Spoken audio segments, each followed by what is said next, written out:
ama a Dios, ama a la iglesia de Dios. Así que la gloria del Señor dejó la entrada del templo. Ezequiel 10:18. La gloria del Señor entró al templo y llenó el templo. El Señor me dijo: este es el lugar de mi trono, viviré aquí para siempre. Ezequiel 43, 4 al 7. El profeta Ezequiel, en su primera visión, presenció el momento exacto en que la gloria de Dios se retiraba del templo. 20 años después, tuvo otra visión, en la que observó el regreso de la gloria de Dios. El templo que él vio en su primera visión había sido totalmente quemado. Por lo tanto, cuando el profeta tuvo su segunda visión, el templo no existía. Entonces, ¿a qué templo se refería? Evidentemente era la visión de un templo nuevo, en el futuro. Sería un lugar en el que Dios habitaría para siempre. Un lugar del cual Dios nunca se iría. A la luz del Nuevo Testamento, podemos decir que esa casa nueva y definitiva es la iglesia. El Nuevo Testamento cambia la noción tradicional de templo. Cuando Jesús entró al templo y vio a los cambistas y a los que vendían palomas y ovejas, se enardeció y dijo: no hagan de la casa de mi Padre una plaza de mercado. Los judíos le respondieron: muéstranos un milagro para probar que tienes derecho de hacer esto. Jesús les contestó: destruyan este templo y lo volveré a construir en 3 días. Los judíos le dijeron: para construir este templo se demoraron 46 años y tú vas a construirlo en 3 días. Con la palabra templo, Jesús quiso decir mi cuerpo. Juan 2, 16 al 21. En el Nuevo Testamento, la palabra templo tiene 3 acepciones. Una representa a la iglesia de todo el mundo. Juntos constituimos su casa. La piedra principal es Cristo Jesús mismo. Estamos cuidadosamente unidos en Él y vamos formando un templo santo para el Señor. Por medio de Él, ustedes, los gentiles, también llegan a formar parte de esa morada donde Dios vive mediante su Espíritu. Efesios 2, 20 al 22. Vi la ciudad santa, la nueva Jerusalén. Parecía una novia vestida para su boda, lista para encontrarse con su novio. Y oí que del trono salía una fuerte voz que decía: aquí es donde Dios vive con su pueblo. Dios vivirá con ellos, y ellos serán suyos para siempre. Apocalipsis 21, 2 y 3. 2. Representa al cristiano individualmente. ¿No se dan cuenta de que su cuerpo es el templo del Espíritu Santo? 1 Corintios 6, 19. Pues nosotros somos el templo del Dios viviente. Como dijo Dios: viviré en ellos, yo seré su Dios. 2 Corintios 6, 16. Compara los 2 versículos anteriores con el siguiente.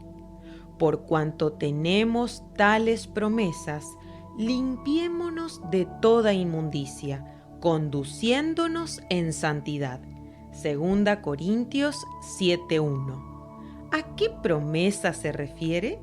A que Dios vivirá en nosotros. 2 Corintios 6:16. Para que se cumpla tal promesa debemos santificarnos. Ahora observa lo que Ezequiel escuchó acerca del nuevo templo. El Señor me dijo: esta es la ley fundamental del templo, santidad absoluta. Sí, esta es la ley fundamental del templo. Ezequiel 43, 7 al 12. La condición para que Dios habite y permanezca en la nueva casa sigue siendo la misma que para el antiguo templo, la santidad. La falta de santidad pone en riesgo su presencia. Si en un proyecto espiritual involucras a varias personas, como por ejemplo la grabación de un CD, la realización de un programa de radio o la organización de un coro, asegúrate que cada integrante sea santo. De lo contrario, el plan completo no prosperará. Cuando escribimos un libro, nos aseguramos que en cada paso del proceso de creación estén involucradas personas de su presencia. En otras palabras, las personas que dibujan, corrijan y editen, amen y honren a Dios con sus vidas. Un proyecto espiritual será tan ungido como su integrante más débil.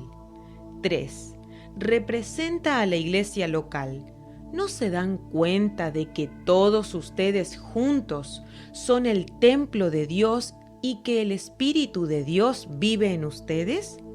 Dios destruirá a cualquiera que destruya este templo, pues el templo de Dios es santo y ustedes son este templo.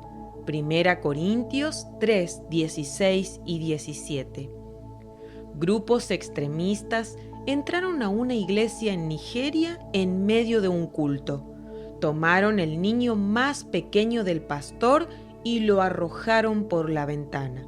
Murió al instante.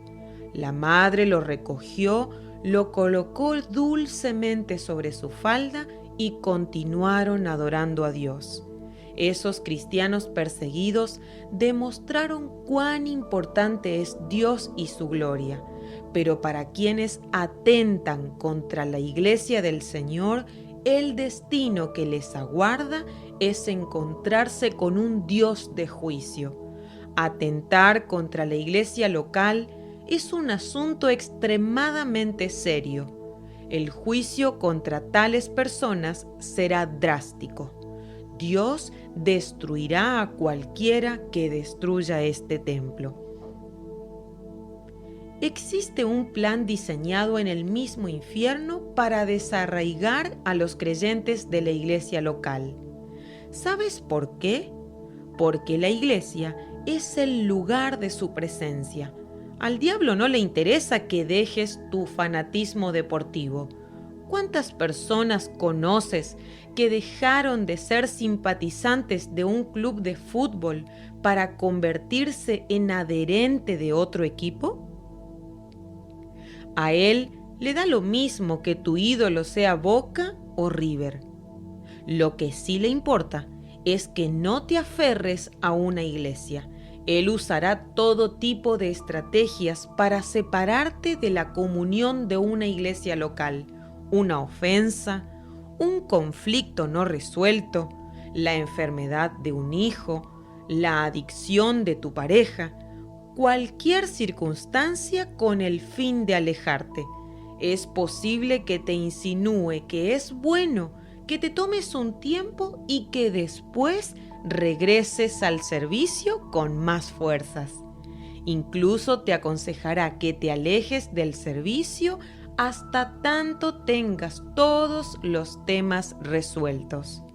Si estás luchando con una debilidad o has pecado, te dirá que te alejes hasta que logres superar el asunto. No escuches sus mentiras. En vez de abandonar la iglesia, abandona el pecado. En vez de dejar el servicio, deja la maldad. El consejo bíblico es dejar de pecar para servir, pero muchos, en lugar de abandonar su mala vida, dejan de servir y siguen revolcándose en el pecado. Los que hacen esto, al poco tiempo, además de estar secos espiritualmente, nunca vuelven a servir. David dijo: Amo tu santuario, Señor, el lugar donde habita tu gloriosa presencia. Salmo 26:8. Prefiero pasar un día en tu templo que estar 1000 días lejos de él. Salmo 84:10. David amaba el lugar donde se asentaba la presencia de Dios. La iglesia es el lugar en el que Dios ha decidido hacer su morada hoy en día. No te avergüences de invitar a tus amigos y familiares a la iglesia. Tu vida debe girar en torno a la iglesia. Los que aman su iglesia conquistan su corazón, porque la iglesia constituye la pasión de Dios. Jesús tenía una predilección especial por la casa de Dios. De niño visitaba el templo. Cuando comenzó su ministerio público, fue al templo. Sus discípulos reconocieron ese entusiasmo el día que Jesús echó a los cambistas del templo. El amor que siento por tu templo me quema como un fuego. Juan 2:17. Jesús dijo: sobre esta roca edificaré mi iglesia. Mateo 16:18. Jesús dio su vida por la iglesia. Cristo amó a la iglesia. Él entregó su vida por ella. Efesios 5:25. Es más, la Biblia nos manda a amar a la iglesia. Y amen de manera especial a los miembros de la iglesia. Primera de Pedro 2:17. Si a Dios le costó su Hijo y a su Hijo le costó la vida, ¿por qué subestimamos el valor de la iglesia? Si a Dios le importa su iglesia, a nosotros también debería importarnos. Si amas a su iglesia, Dios se sentirá atraído hacia ti.